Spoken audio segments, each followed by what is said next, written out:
Progress Racing presents Show Us Your Tips, October 26, 2021. We've made it through Cox Plate Day. We head towards the Bendigo Cup Day tomorrow, Beaver. What was the wash-up for you from the Cox Plate? Well, a lot to talk about there, mate. It's a nice, easy question. The protest was an interesting one.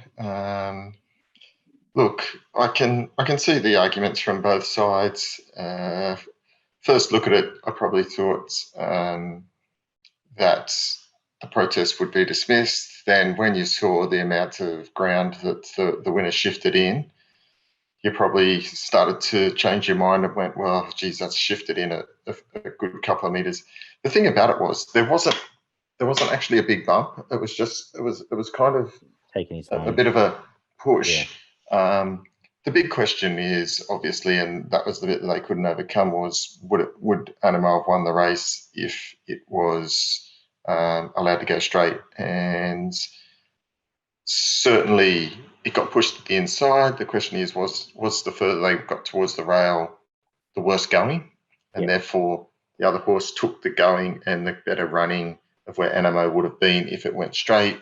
You know, you probably got to say yes. And to be honest, if that wasn't the Cox Plate and such a big race, and then I dare say that would have been most days of the week protest upheld. But given it was the Cox Plate, I've got a funny feeling that the decision wasn't overturned because it was Cox Plate and there was so much more money at stake. That's my view. I don't think whether it was an overseas force or whatever came into it, was purely the magnitude of the race. I don't know.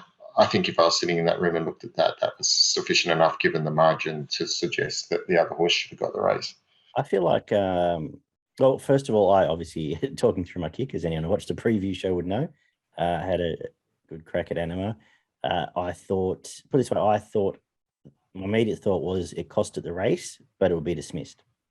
I thought if both horses go straight, it wins a race, but I thought they wouldn't uphold it based on, like it would have had to have made clear contact and cleaned him right off one of his legs to get it overturned, which didn't happen. I feel like maybe 5 years ago, a Terry Bailey or a Ray Murray would have upheld it. It feels like they used to get held up a lot more than they do now, or upheld a lot more. But ultimately, I wasn't angry about the decision. I sort of accepted it. Plus, I was on it, which never. I would have been filthy if I backed out Animo, to be brutally honest. You can certainly see too at one point there, Craig Williams did have to kind of stop riding.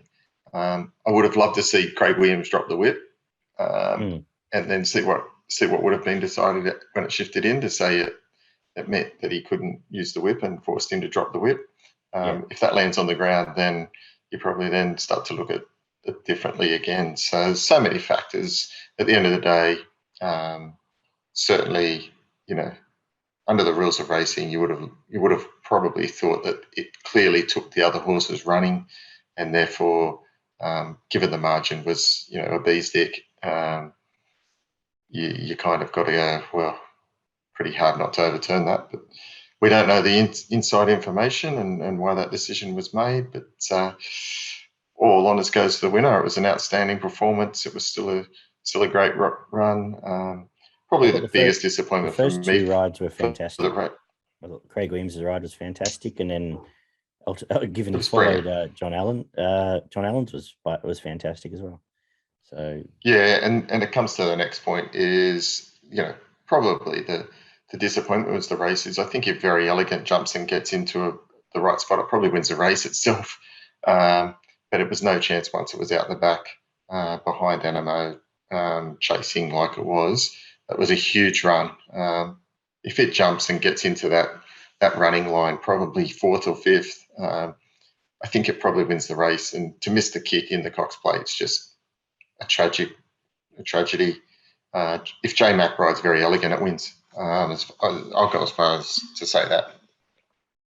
I did declare on Friday that he had 100 yards on the Melbourne jockeys, and he produced two fantastic rides earlier in the day and showed that.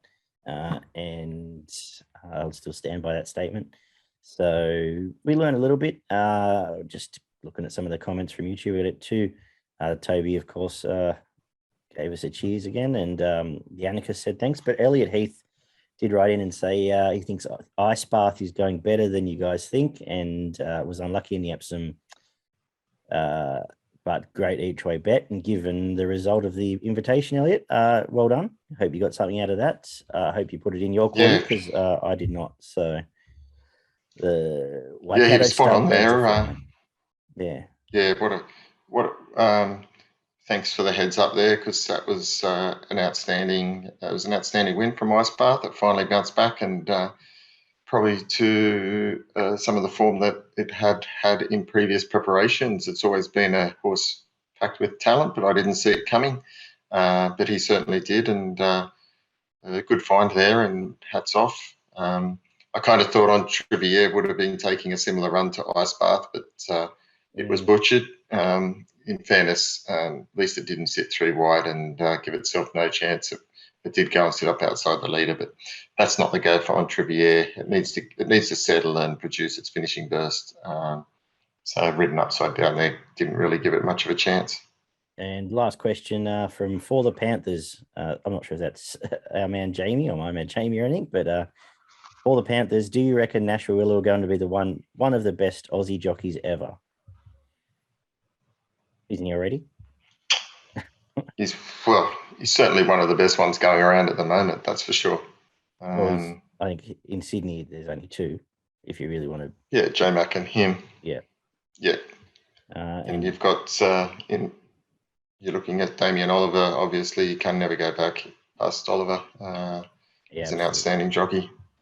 Yeah, there's a couple of good up and comers down there, but certainly Nash is one of the best that's going around, and certainly one of the better jockeys we've seen in recent decades.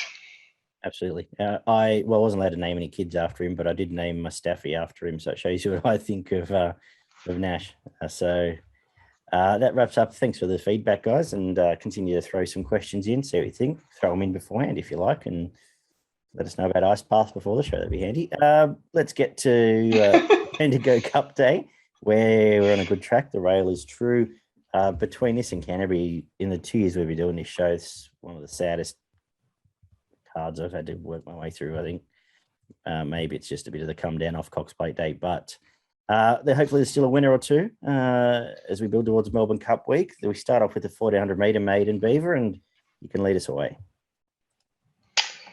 Yeah, look, probably pretty hard to go back to favourite here. Past that favourite here, Oriental Legend, was pretty good at its only start, finishing second.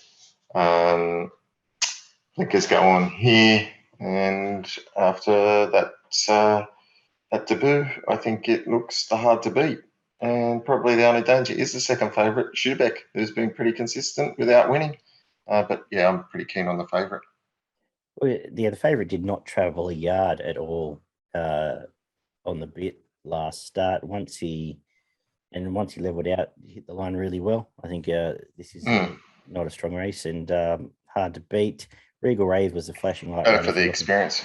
Absolutely. I think the day at the races will do it good, and I think it'll lead us towards holding to better things and lead us towards the form in a later race as well. Regal Rave, the top weight, I thought was quite a good run last start in his 20s, and might be one if you're looking for one outside the market there. Race 2 is the Kim Han Flying Handicap, the 1100 metre maiden, where Kim Han has the favourite, Extreme Emotion. Beaver, are you all in with Kim Han here? I'm not all in. It looks to have trialled very well and looks certainly hard to beat. I'm just expecting a big improvement from Forbes. Okay. We're still waiting. That's the problem. We're still waiting, but it's been racing in much better company than this. And I thought its first up run wasn't the worst in the world when it finished 4th at Caulfield behind General Bow. Got back out of its ground and ran on okay. Last start was pretty disappointing, but this is a much weaker affair, so I'm hoping it can just find some form in this race and give their first starter a bit of a sight. I was looking towards Sirianni, stuck outside lead at Moonee Valley, and then stuck outside lead at Pakenham. The issue I have is it's going from wet back to dry, which isn't necessarily always the best lead up, but gets Linda Meach and gets control of the race now, and I think could give you an each way side here. Three Emotions trialled well. Forbes, I just want to see it do something now. It has been a sprue course all the way through.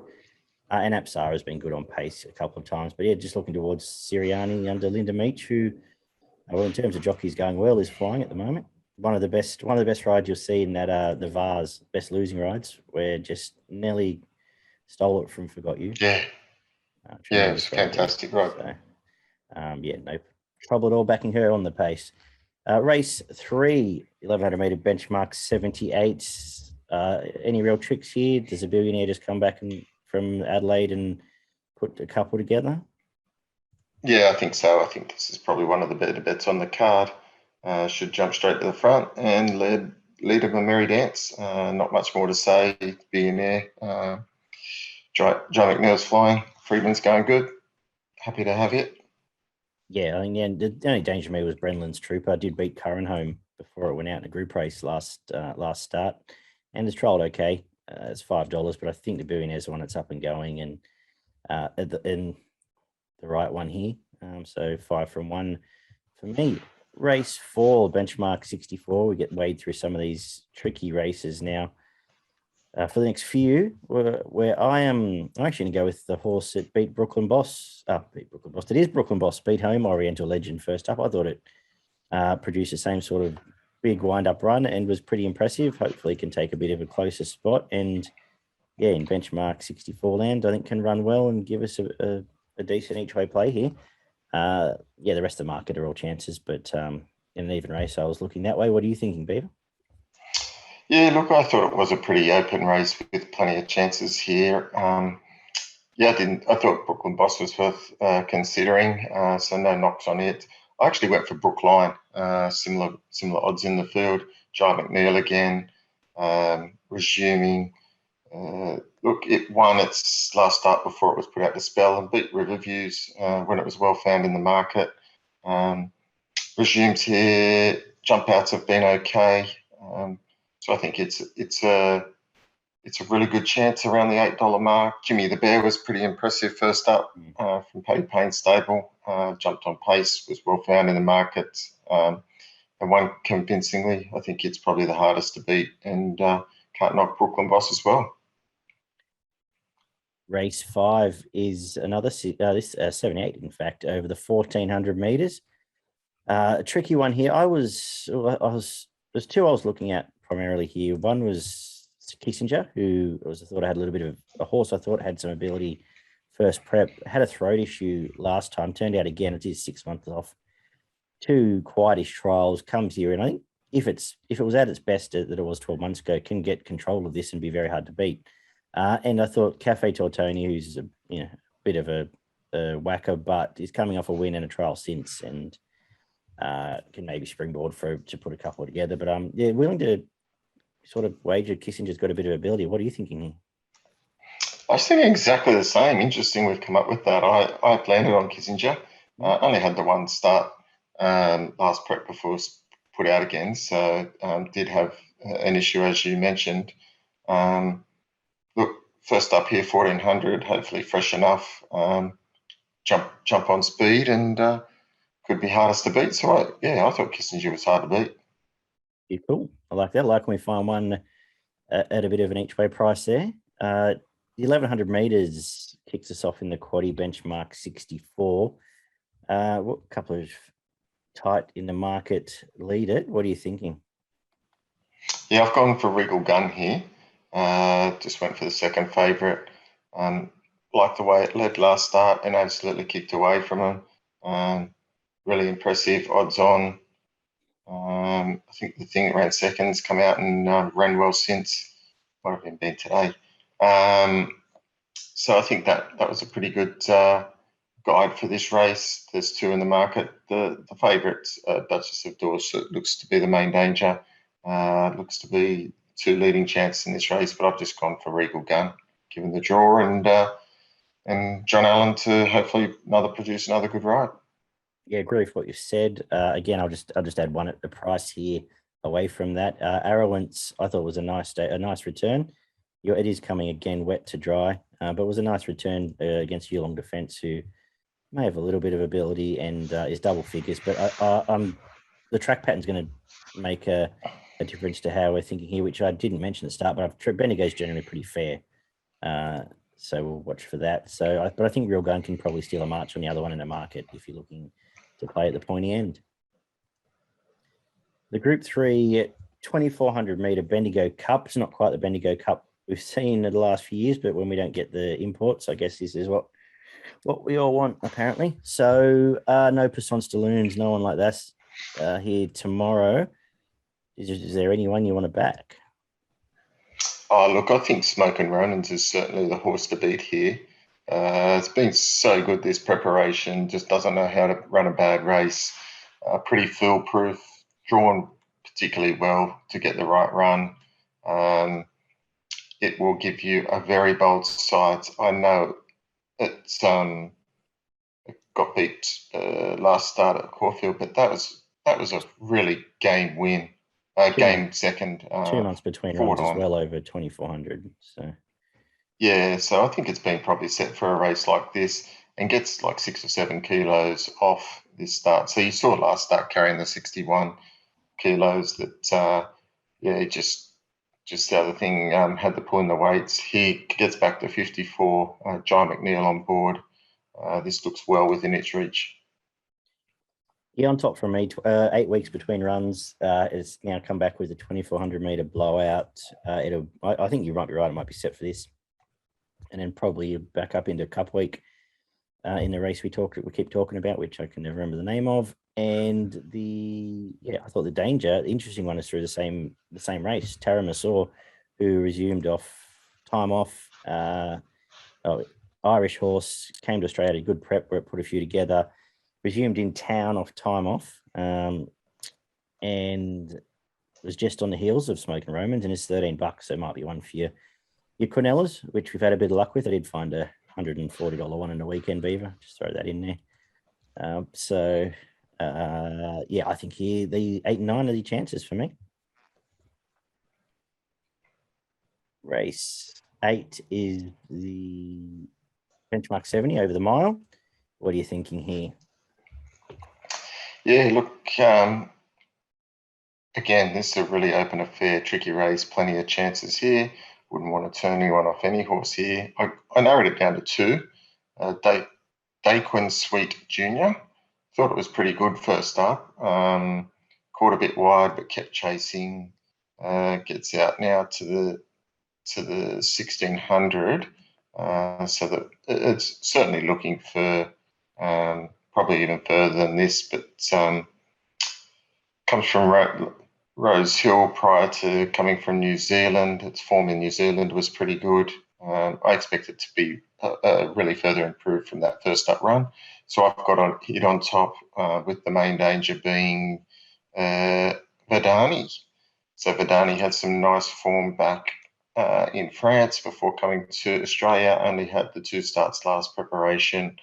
And both weren't bad runs. It ran 4th behind Corner Pocket in an unsuitable 1,400, and then back that up behind Over the Sky Acceleration. So they were both pretty good formed race. So resumes here. If it's done enough work, it can certainly figure over the mile first up. Yeah, well, first up, second prep in Australia is usually a bit of a tick as well. I've found Tradare here. Finished on the heels of in the saltpeter race of that and Mimi's Reward, who those sort of speaking as a borderline black type filly, and it comes back to midweek grade from there. And I like what you said about those imports. I didn't spend a great deal of time on them. I thought Tibetan was a horse I had a bit of opinion of in Adelaide, and won first up for the new stable in his 20s. So again, one maybe for your quarties if you're playing wide. I did go looking for Marcinet, but I've made the conclusion the horse is gone. It's been pretty average for a while now. So I was just looking away from that, but I like what you've said of the imports. I'll go back and have another look towards those 2 tomorrow morning, I think. We finished today with the 1,300 meters benchmark 70. How are you wrapping us up? Yeah, I'm going to stick with maybe the best from the Freedman stable. I'm not a big fan of the draw. It's drawn a little bit wide, but it'll probably show pace and push up. Just hopefully it can get across and get in. If it does that, and I think it's certainly the hardest to beat. Again, outside of it, in the second favourite, Allen Star, everything else is double figures odds. Race. Sorry, distracted there. Big shout out to Kelly. Yeah, I'm with maybe the best as well. Away from Mornington will help, and just looking for the lightly raced one here in an even field. I think that I am going to make it my best of the day, and a day I struggled to find a best. So I wrap it out with maybe the best for progretracing.com.au. I will make my value. Well, they've mentioned a few at a price, but maybe Trodaire in the 8th race. Yeah, the 8th race there, race 8, number 14. What are you doing your best in value for Bendigo Cup Day? Yeah, my best bet is race 7, number 8, Smoke and Romans. Just going to have it as my best. And then my value bet comes up in race 8, number 6, Daquin Sweet Jr. Very good. And I will just head to Canterbury for progretracing.com.au. Check them out for their free tips and extensive guides, where it is a good track. We're back at Canterbury for the first time in a while. So thinking on pace is probably the way it's going to play out, which is how I've sort of approached the meeting. 6 race card. I believe we lost a 2-year-old race, if I've heard correctly. So I don't know where all the 2-year-olds are. Apparently not up to racing. Wouldn't do any trainers, but we kick off with benchmark 72 over the 1550, where I was defaulting to the on pace here with the Waterhouse Bot team. Formentera, nice enough resumption at Hawkesbury, beat Masquerader, who's got some decent form, and comes here and in fact drops him away a little bit, but I think gets control and bounces straight into Bunny, and he's hard to beat. What are you thinking here? Yeah, I thought exactly the same. I thought Formentera looked super hard to beat here. Small field, but it should be able to get control and certainly be hardest to beat. Race 2, 1250 metre benchmark 72. Copy and paste here with Norwegian Bliss. Looks like a talented horse. I think it bounces straight at the front and it's going to be very hard to run down. I like Sir Lemur's resumption at Goulburn, but I don't know if Canterbury necessarily suits it and need a good ride to reel in this leader, I'm thinking. Yeah, I think that's right. I think Norwegian Bliss is better suited at Canterbury, and just might be giving it a little bit too much start and in this sit and sprint affair. And the shorter straight will certainly play in the favour of the favourite. Race 3 is the benchmark 68 over 1100 metres. What are your thoughts here? Yeah, I thought this was a pretty good race. I'm kind of led for King Cup. Yeah, I thought it was very good. And last preparation, its first win at Grafton was outstanding before it then went to Doom. And I think it was a pretty good quality race there. That was a group race or a listed race, I think. And it was only finished 3 days by Prince of there. In May, have been impressive. I think it can be. I was making a case for Zarastro when it was in on the weekend in the Able Wheelie race. It's been kept for this just got beaten by Paul Hill on debut. It's trialled pretty well since, and I think hopefully Glenn can take it straight to the front, give it something to run down. But yeah, I'm scared of King Kappa here, and potentially a bit of a trap race if he's not coming forward. Race 4, another. We've just got Alberna come out. Just looking here, and was there one that went round today? Not sure. Interesting here. The now Speed Legend, which is formerly Thanks to You, is resuming off 2 years off. And Rabanos has come back off some okay trials. So ultimately, I didn't know what to do because I didn't know what to do with the horse. Short answer is I won't be having a bet in this race because if Speed Legend turns up at its best, I think it wins. But hey, yeah, don't have any confidence backing a horse off 600 and whatever days off. Do you have any better clarity? Not particularly. Again, found it hard to split the top 3. I just went for the one that's up and going, Boudoir. I think gets the 2 kilo playing here, which certainly is in its favour. Started pretty short last start at Hawkesbury and just got nutted at the end. It'll probably lead, and I'm happy to give it first shot here. Yeah, and well, if we are Red Hot Rails, it could be the one they back and single in on. Race 5, benchmark 72 over the 1900 meters. I was sort of taking the same opinion if Nara narrated here, hoping it can get across small field and give them something to chase.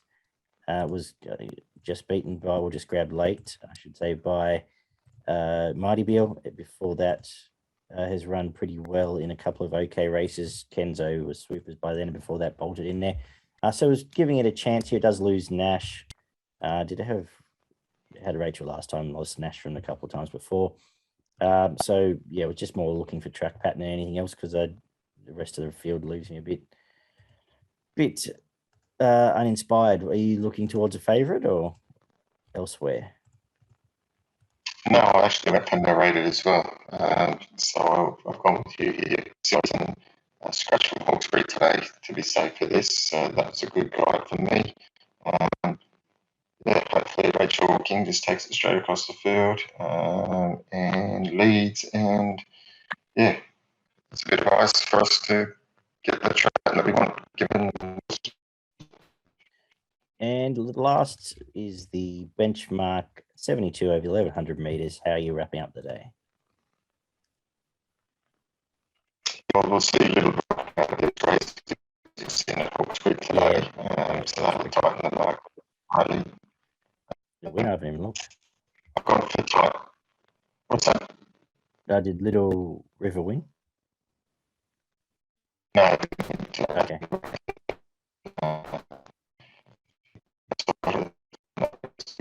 To be exact. Yeah, I like Tiny. I like Wavy. That was in a pretty good race. Again, I think it's a little bit pitched off nice and strong, so shouldn't get too far in this ground in this field. And what is too strong? You just dropped out at the end there, but I have no idea in this race. I defaulted to Ramstein just because of map pattern. I assume from gate 10 is going to roll straight across and be tough to beat. El Buena won fresh last prep, but I seem to be putting a lot of faith in Glenn tomorrow. So yeah, defaulting to Ramstein on top with zero confidence. Your best and value on the brief Canterbury card.